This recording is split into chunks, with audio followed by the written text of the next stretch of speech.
बायजूस की बढ़ी और क्या मुश्किल। प्रॉपर्टी टैक्स के बकायेदारों को कहां मिल रही है राहत। सोने में आई और कितनी गिरावट। बैंकिंग इंडस्ट्री में एनपीए को कम करने के लिए आरबीआई की क्या है नई योजना। आज हम बात करेंगे ऐसी ही कुछ ज़रूरी खबरों की, महत्वपूर्ण खबरों की, उन खबरों की जो डालती हैं आपकी जेब और ज़िंदगी पर असर। तो चलिए शुरू करते हैं आज का मनी टाइम। नमस्कार, मैं हूं वरुण और आप देख रहे हैं मनी 9 का प्राइम टाइम बुलेटिन यानी मनी टाइम। ब्लैक रॉक ने एक बार फिर से बायजूस के वैल्यूएशन को घटा दिया है। ब्लैक रॉक ने इस बार बायजूस का वैल्यूएशन घटाकर 8.4 अरब डॉलर कर दिया है। ब्लैक रॉक ने 2020 में 12 अरब डॉलर के वैल्यूएशन पर बायजूस में निवेश किया था। तब से ब्लैक रॉक 3 बार बायजूस के वैल्यूएशन में कटौती कर चुका है। इस साल अप्रैल में ब्लैक रॉक ने बायजूस का वैल्यूएशन 50% घटाकर 11.5 अरब डॉलर कर दिया था। अब उसने वैल्यूएशन को 62% घटाकर 8.4 अरब डॉलर कर दिया है। इससे पहले स्विगी, पाइन लैब्स और फार्म इजी के वैल्यूएशन में भी कई निवेशक कटौती कर चुके हैं। हरियाणा सरकार ने 31 जुलाई तक प्रॉपर्टी टैक्स जमा करने पर ब्याज राशि में 30% की छूट देने का फैसला किया है। पहले ये छूट 10% थी। सरकार के इस फैसले से शहरी क्षेत्रों में रहने वाले लोगों को बड़ी राहत मिलेगी। शहरी क्षेत्रों में रहने वाले लोगों को प्रॉपर्टी टैक्स भरने की प्रक्रिया को पहले के मुकाबले और आसान बनाया गया है। अब लोगों को बकाया टैक्स पर लगे ब्याज की कुल राशि का सिर्फ 70% ही बेसिक टैक्स के साथ जमा करना होगा। प्रशासन ने प्रॉपर्टी टैक्स ऑनलाइन और ऑफलाइन दोनों तरीकों से जमा करने की सुविधा उपलब्ध कराई है। विदेशी बाजारों में डॉलर के मजबूत होने से मंगलवार को अमेरिकी डॉलर के मुकाबले रुपया 7 पैसे कमजोर होकर 82.70 के स्तर पर पहुंच गया। अमेरिका में ऋण सीमा पर सहमति बनने से निवेशकों की धारणा बेहतर होने से अमेरिकी डॉलर 104 के स्तर से ऊपर निकल गया। दिन के कारोबार के दौरान रुपया 82.79 प्रति डॉलर के निचले स्तर तक पहुंच गया था। दुनिया की 6 प्रमुख मुद्राओं के मुकाबले डॉलर की मजबूती को आंकने वाला डॉलर सूचकांक 0.10% की गिरावट के साथ 104.10 रह गया।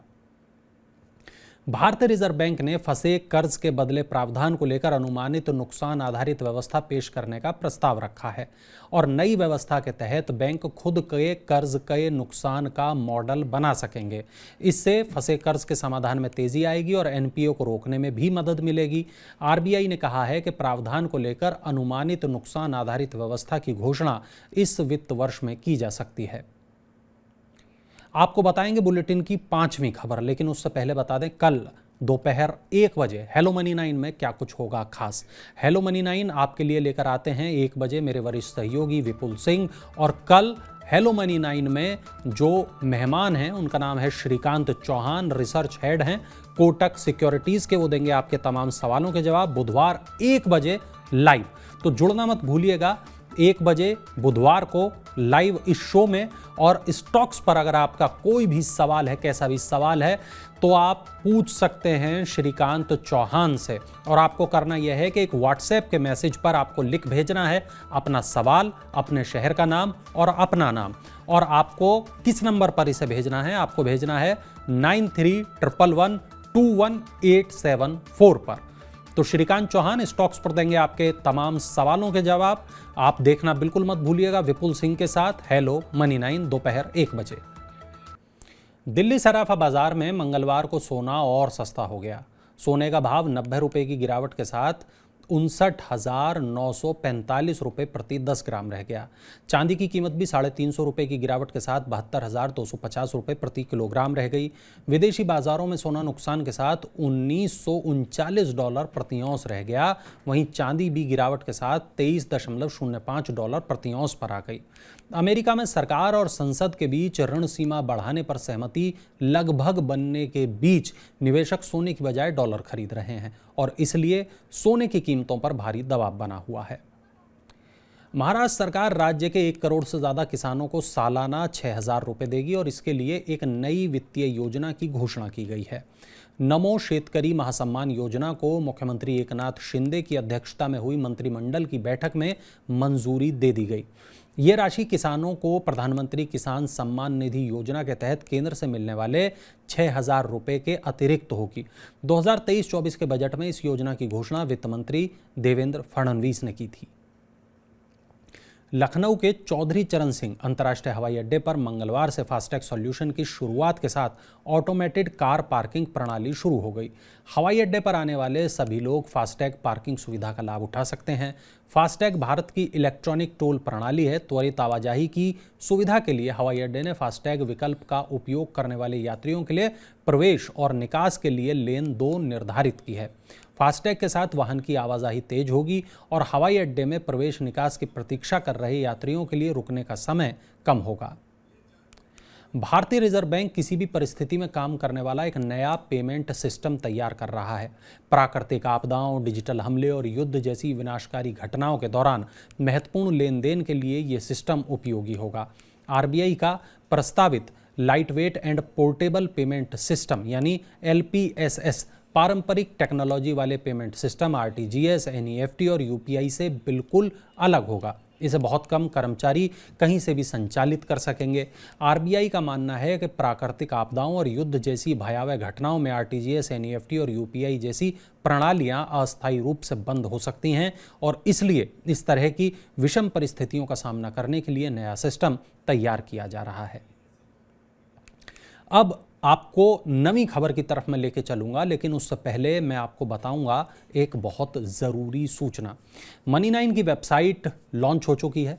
आप अगर अभी तक आपने नहीं देखी है, आप नहीं जुड़े हैं मनी9 की वेबसाइट से, तो आप तत्काल मनी9 की वेबसाइट से जुड़ जाएं, क्योंकि मनी9 की वेबसाइट पर आपको 7 भाषाओं में मिलती हैं पर्सनल फाइनेंस की खबरें। हिंदी और अंग्रेजी के अलावा जो प्रमुख क्षेत्रीय भाषाएं हैं वहां पर आपको खबरें अपनी भाषा में पढ़ने के लिए मिलती हैं। खास बात यह है, पर्सनल फाइनेंस की तमाम खबरें एक साथ आपको मनी9 की वेबसाइट पर पढ़ने के लिए मिल जाती हैं। साथ ही जितने भी वीडियोस हैं, जो प्रमुख वीडियोस हैं, वो भी वहां पर आपको देखने के लिए मिलते हैं। तो बिल्कुल भी देर न करें, मनी9 की वेबसाइट को तुरंत ही लॉग इन करें, money9.com पर क्लिक करें।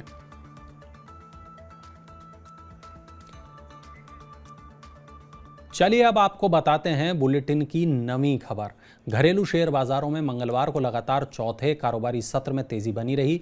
BSE सेंसेक्स करीब 123 अंक के लाभ के साथ बंद हुआ। विदेशी संस्थागत निवेशकों की खरीदारी जारी रहने और एशिया के अन्य बाजारों के सकारात्मक रुख से स्थानीय बाजार को भी समर्थन मिला। शेयर बाजारों में पिछले सप्ताह गुरुवार से ही तेजी बनी हुई है। कंपनियों के चौथी तिमाही के नतीजों से मांग में सुधार आ रहा है। बैंकिंग क्षेत्र में धोखाधड़ी के मामले बढ़ रहे हैं। 2022-23 में धोखाधड़ी के कुल 13,530 मामले दर्ज किए गए। आरबीआई ने बताया कि धोखाधड़ी के इन मामलों में शामिल कुल राशि 30,252 करोड़ रुपए थी, जो इससे पिछले वित्त वर्ष के मुकाबले करीब आधी है। आरबीआई ने बताया कि धोखाधड़ी के मामलों की संख्या बढ़ी है, लेकिन इनमें शामिल राशि घटी है। मात्रा के लिहाज से धोखाधड़ी मुख्य रूप से डिजिटल भुगतान की श्रेणी में हुई। मूल्य के लिहाज से बात करें तो मुख्य रूप से ऋण पोर्टफोलियो में सबसे अधिक धोखाधड़ी की सूचना मिली। 2021-22 में कुल 9,097 धोखाधड़ी के मामले सामने आए थे। इनमें 59,819 करोड़ रुपए की राशि शामिल थी। रिलायंस BP के बाद अब नायरा एनर्जी ने भी सरकारी तेल कंपनियों से 1 रुपये सस्ता पेट्रोल डीजल बेचना शुरू किया है। इससे पहले Jio BP भी PSU कंपनियों के मुकाबले 1 रुपये कम कीमत पर डीजल बेच रही है।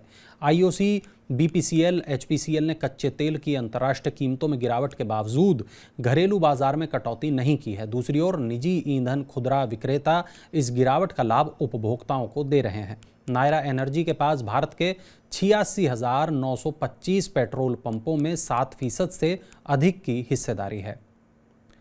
उपभोक्ता की मर्जी के बिना उनका मोबाइल नंबर दुकानदार अब नहीं ले सकेंगे। सरकार ने उद्योग मंडल को परामर्श जारी करने का निर्देश दे दिया है। उपभोक्ता मामलों के सचिव ने प्रमुख उद्योग मंडलों को पत्र लिखकर खुदरा कंपनियों को वस्तुओं और सेवाओं की बिक्री के समय ग्राहकों से बिना उनकी सहमति के मोबाइल नंबर नहीं लेने की सलाह देने को कहा है। इस बारे में बढ़ती शिकायतों के बीच ये कदम उठाया गया है। राष्ट्रीय उपभोक्ता हेल्पलाइन पर इस बारे में कई शिकायतें दर्ज की गई हैं। तो वक्त है बुलेटिन को ख़त्म करने का, लेकिन उससे पहले मैं आपको बता दूं कि कल जब घड़ी में बजेंगे 4 शाम के 4, तो मेरी वरिष्ठ सहयोगी प्रियंका संभव आपके लिए लेकर आएंगी हेलो मनी 9। ये एक लाइव कार्यक्रम है, बुधवार शाम 4 बजे आप इसको देखेंगे लाइव। और आपके अगर कोई सवाल है म्यूचुअल फंड से जुड़े हुए तो आप उन्हें भी पूछ सकते हैं। कल के मेहमान बहुत खास हैं, Kirtan Shah, founder and CEO Credence Wealth Advisors के, और ये देंगे आपके तमाम सवालों के जवाब। अगर म्यूचुअल फंड से जुड़ा आपका कोई सवाल है तो वो आप पूछ सकते हैं बुधवार शाम 4 बजे लाइव भी आप इसको पूछ सकते हैं। इसके अलावा आप हमें व्हाट्सएप के जरिए भी अपने सवालों को भेज सकते हैं। 9311121874 पर आप व्हाट्सएप के जरिए अपने सवाल भेज सकते हैं। अपना नाम, अपने शहर का नाम लिखना बिल्कुल मत भूलिएगा। तो कल कीर्तन शाह तमाम सवालों के जवाब देंगे जो जुड़े हैं म्यूचुअल फंड से। तो ये थी आज की तमाम बड़ी खबरें। ये खबरें क्या असर डालती हैं आपके जीवन पर, कमेंट सेक्शन में ज़रूर बताएं। अगर आप पर्सनल फाइनेंस से जुड़े किसी खास मुद्दे पर जानकारी चाहते हैं तो वो भी कमेंट सेक्शन में बताएं। और उम्मीद है आपने मनी 9 के ऐप को डाउनलोड कर लिया होगा, मनी 9 की वेबसाइट से आप जुड़ चुके होंगे। अगर नहीं तो फ़ौरन ही मनी 9 के ऐप को डाउनलोड कर लें, मनी 9 की वेबसाइट से जुड़ जाएँ। और फिलहाल मुझे दीजिए इजाज़त। नई खबरों के साथ अब आपसे मुलाकात होगी कल, तब तक के लिए नमस्कार।